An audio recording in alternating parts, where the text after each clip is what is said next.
Before we begin, thank you very much to Emil008 for pitching in over on Ko-fi. Hope I said the name right.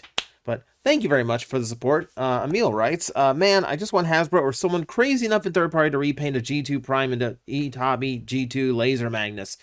I'm kind of shocked that hasn't happened already. They used that new G2 mold for literally everything they could. I don't think it's that great of a mold for as many times as they used it. But, like, that's a really good looking Magnus. I'm shocked they didn't do that one yet.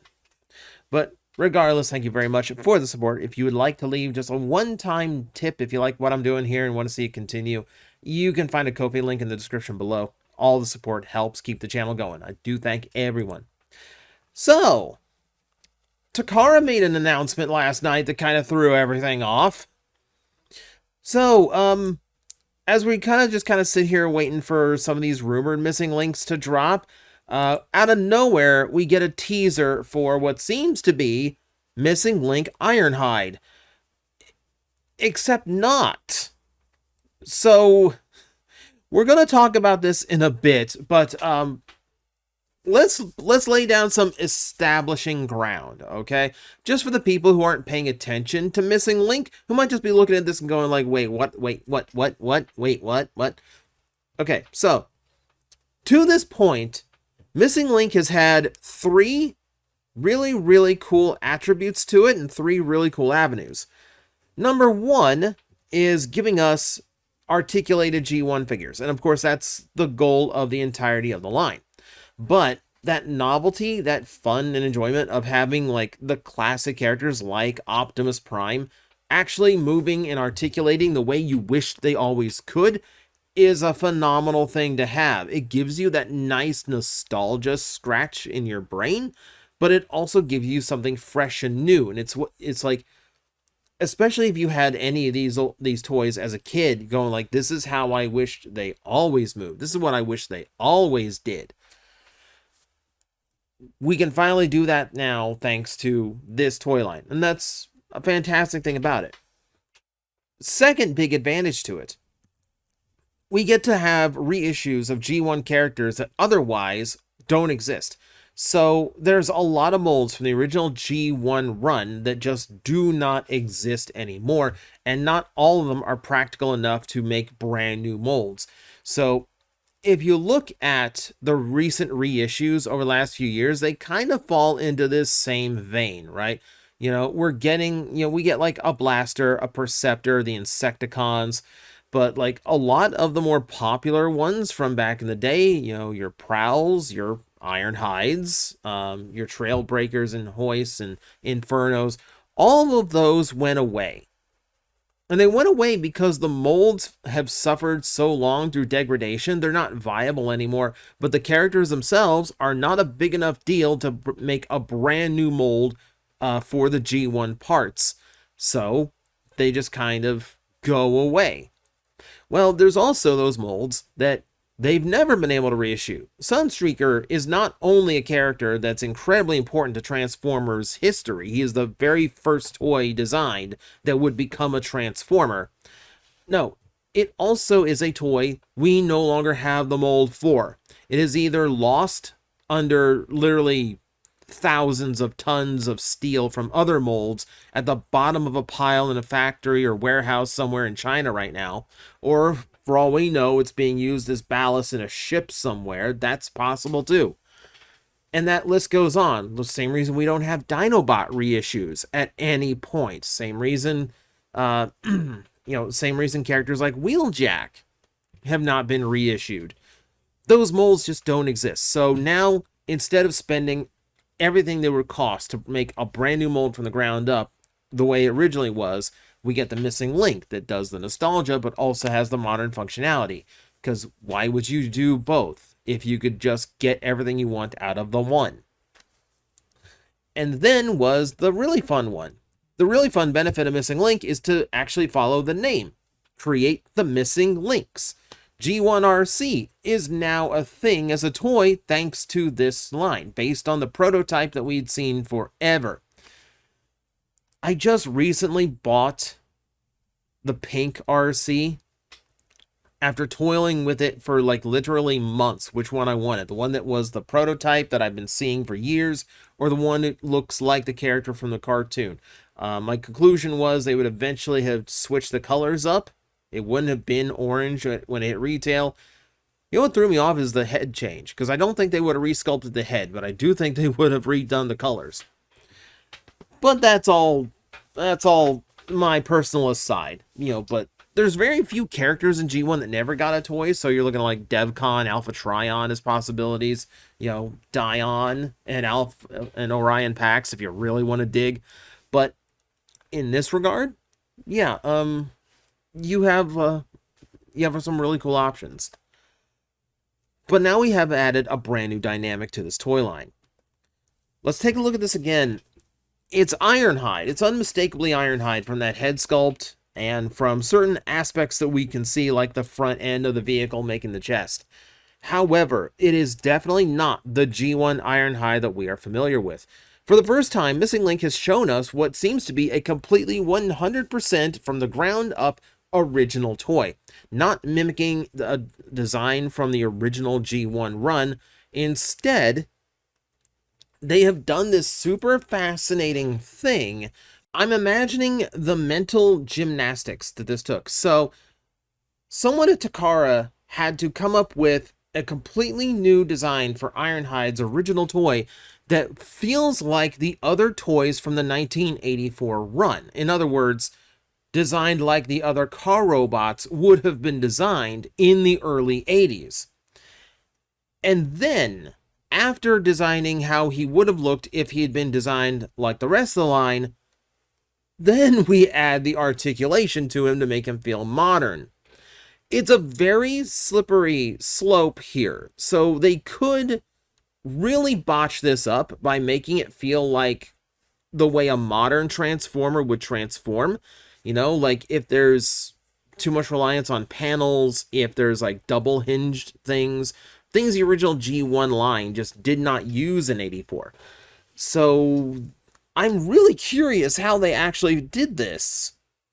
Obviously, if it's like these teasers usually only have like a short lifespan of like tease between and then like full reveal. Probably in a week or so, we will actually have like a full gallery of what this thing looks like, and I'm fascinated by it because the very idea of it changes so much about what Missing Link is capable of. But also, we've never gotten to see a G1 Ironhide toy look like the Ironhide we know. See, this is the Ironhide they released. Now, for all the people who hate on this toy, I still hold to the fact, I think it's a fact, a lot of people just hate it because it doesn't look like the cartoon.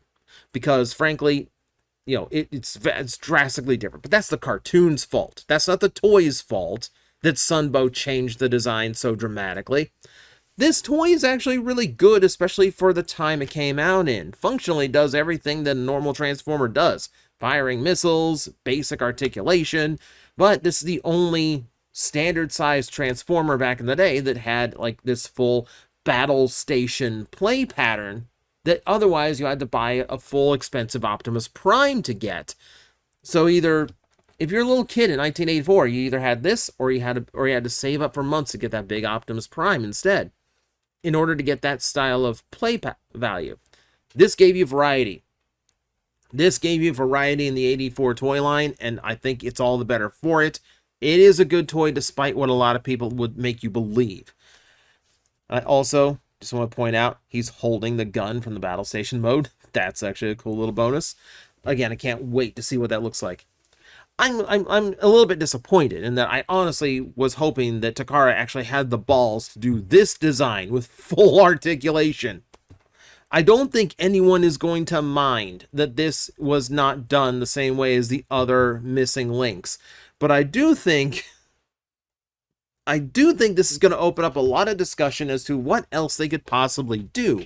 Now that we know that not only are they willing to do things like designs that never existed, but also now they are willing to completely reinvent characters to better match the 84 toy line.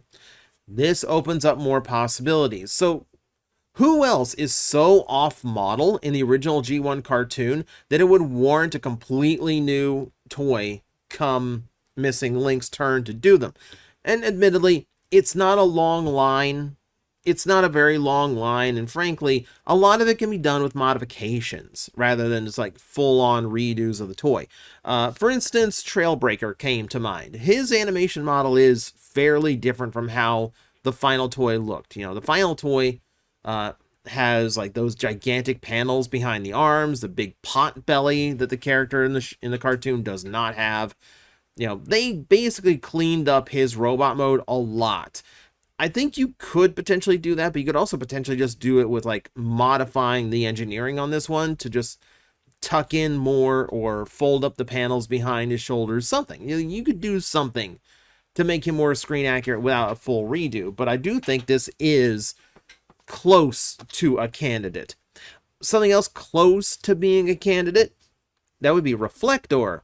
Now keep in mind, Reflector was a super weird release here in America and the rest of the world, but in Japan, it was just a normal retail figure in 1985, so a little bit more viable to do over there.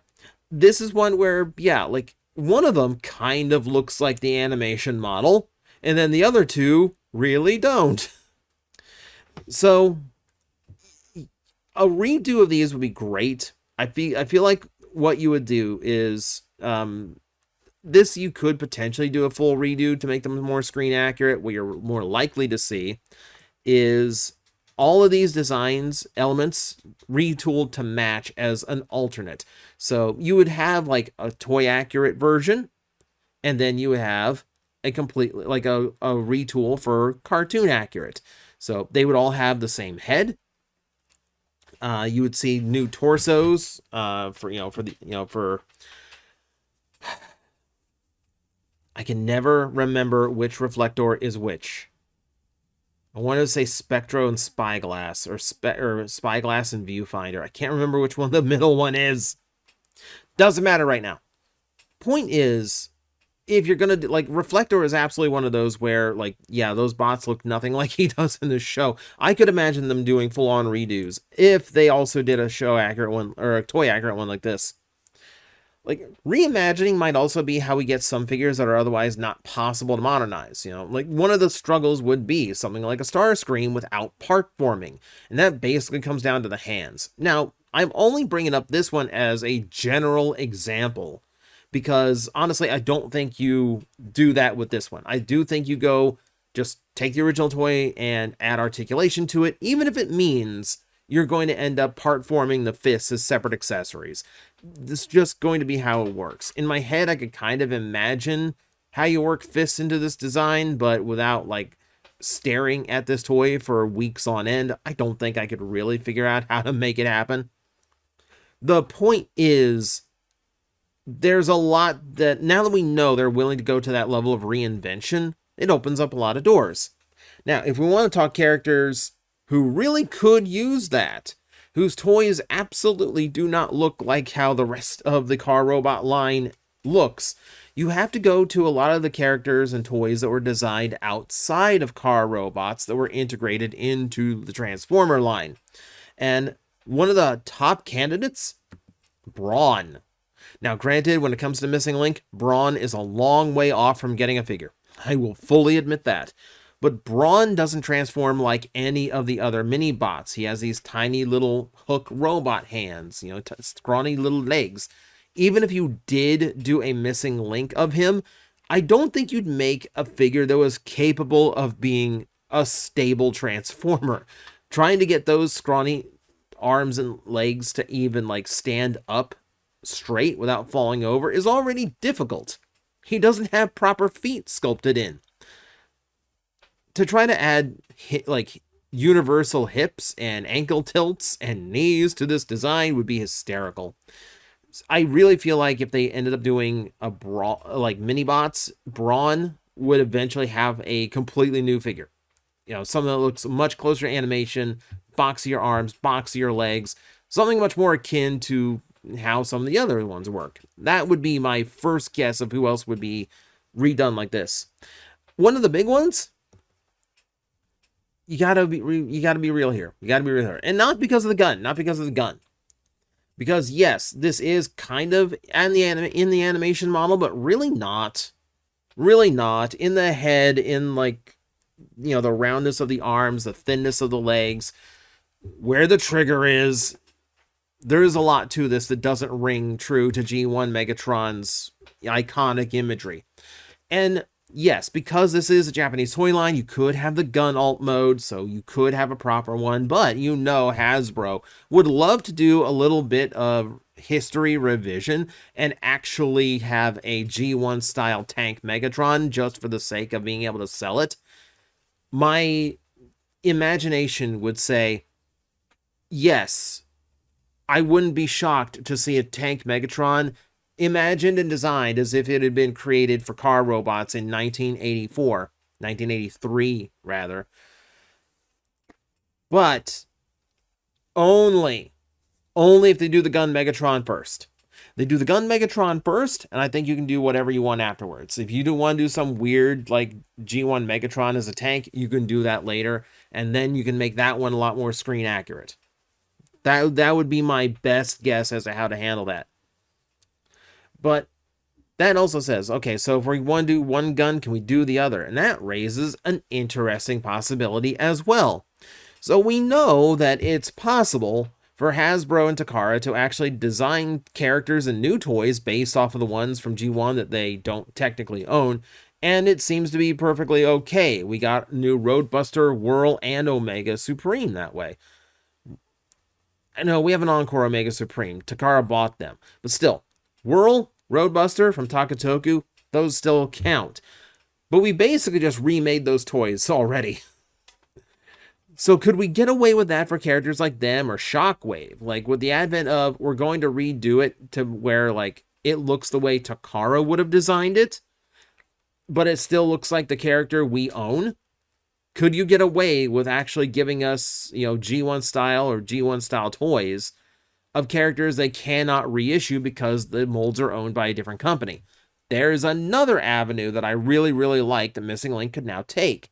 And that road leads me right down to this road. I believe I've pitched screen accurate Skyfire for Missing Link already. Let me reiterate because now I feel it is far more likely.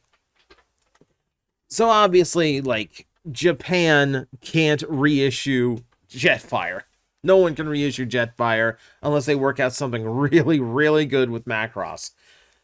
But, in the meantime, you could absolutely take aspects of this toy, you know, so it kind of has the same vibe and feel. Switch up some proportions, change the boost pack into just like the one big box one that Jetfire has in the cartoon, and imagine him the way that Takara would have designed him if they were in control. That way it looks more like Skyfire when you get to robot mode than it does Jetfire, and it feels like a Missing Link in the original G1 toy line.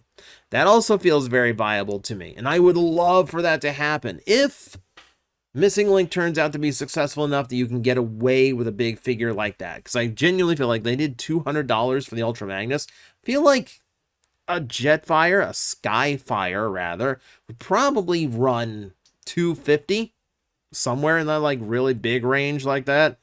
But you know, there's also a 5-year-old child in me who would like jump for joy to actually see what that looked like. So it's also this great way of getting around the copyrights of past molds that we otherwise cannot use. That's another great new use for Missing Link that Ironhide opens up the possibility for. And since we are now capable of completely reinventing characters, it does make me realize, what if we did Origins toys? What if I could get a G1 Seeker who was a Tetrajet? What if we actually went that crazy with this concept? I have no idea how it would work. I have no idea what it would look like, but the possibilities open, and that alone is fascinating to me. You know, as we're willing to reinvent characters. That's the big takeaway from the Ironhide. We're willing to reinvent them and make brand new style toys for them. And when you even stretch that idea further out, you realize Missing Link could actually have a lot more legs to it than just redo the G1 line, but with articulation. You know, you open up other possibilities. You know, what if you modernized Optimus again? It's like, what if you you can't take the approach that Masterpiece did with, like, well, we'll just make him more and more accurate to one iteration or another of G1 Optimus Prime. You go from, you know, that perfect for its time MPO1 to the perfect toy iteration in MP10, and then you go to the perfect cartoon iteration, and now we're on the perfect modern toy iteration. All of that's fine, but you can't do that with Missing Links, so it seems finite, but we're willing to reinvent. What if you did an Optimus Prime who was designed like a toy from '84, but but had like a modern alt mode? You know, so it's a modern flat nose semi truck, or it's a long nose one like the '07 movie. You know, now, as long as you're willing to show, hey, we're going to reinvent some of these characters, it opens the possibilities up so wide, like ridiculously wide. I am way more excited. I was already excited for Missing Link just because it's done so many cool things, but like this teaser does so much more than just tell me Ironhide is on the way and the toy is brand new and more based on the show. This changes a lot and has me excited for a lot of the new possibilities. So, your task in the comment section below is to let me know what you want for the new possibilities of Missing Link. Now that we know this is possible, are there G1 toys that really should be redone from the ground up? Are there anything else that just feels like this should have been done this way and now we can? Let me know in the comments below. Feel free to talk about it amongst yourselves. And as always, I will see you next time. Hello everyone, I am Astral Agent Magnetar, a Tokusatsu VTuber, and I am streaming 4 times a week over on Twitch, Monday, Tuesday, and Wednesday afternoons, and a special late night one on late Friday/early Saturday. So come watch, come hang out, and let's make an impact together.